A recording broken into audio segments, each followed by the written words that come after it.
అందరికీ నమస్కారం. నేను మెట్టూరు సర్పంచ్ ప్రతినిధిని.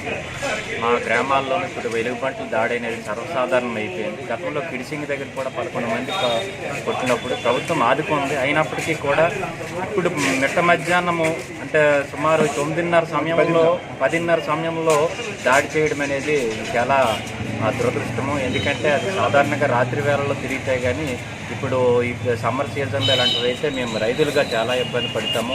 ఎందుకంటే ఇప్పుడు రానున్న జీడి మామిడి పూత దశలో ఉన్నప్పుడు వ్యవసాయ కూలీలు ఎక్కువ మందిగా తోటలకు వెళ్తారు. కాబట్టి దయచేసి ప్రభుత్వం వారు అటవీ శాఖ వారు బోన్లు ఏర్పాటు చేసి ఈరోజు గాయపడినటువంటి మెరుగైన చికిత్స కోసం కేజీహెచ్ లాంటి పెద్ద హాస్పిటల్ పంపిస్తారని మనస్ఫూర్తిగా ప్రార్థిస్తున్నాను. వాళ్ళకి ఆర్థిక సహాయం కూడా ప్రభుత్వం వారు చేయాలని మనం చేసుకుంటూ సెలవు తీసుకుంటాం.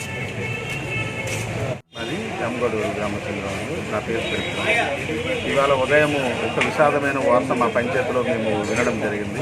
ఎలుగుబంట్లో ఒక మత్స్యకారుడు వేటకెళ్ళి రిటర్న్ వస్తున్న సమయంలో మత్స్యకారుడి మీద ఎలుగుబంట్లు దాడి చేసి తీవ్ర గాయాలు పరిచాయి.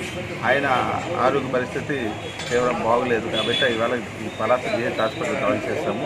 దయచేసి ప్రభుత్వ అధికారులు ఆయన మెరుగైన ఆరోగ్యం గురించి ఆర్థిక సాయం చూడాలని పేద కుటుంబాలు, అలాగే చీపురుపల్లి పంచాయతీలోని తెప్పూరు గ్రామ చెందిన లైశెట్టి నారాయణమ్మ, ఆవిడ నిరుపేదరాలు, వ్యవసాయ కూలీగా మార్నింగ్ 8:30 తోటకెళ్తున్న సమయంలో ఎలుగుబంటి ఆవిడ మీద దాడి చేసి తీవ్ర గాయాల పరిస్థితి. ఆవిడ కూడా ఆర్థిక స్థితిగా బాగోలేదు, ఆరోగ్య స్థితిగా బాగోలేదు. కాబట్టి అధికారులు ప్రభుత్వం దయచేసి ఇదిగా ఆరోగ్యపరమైన ట్రీట్మెంట్ ఇవ్వగలరని కోరుకుంటున్నాం.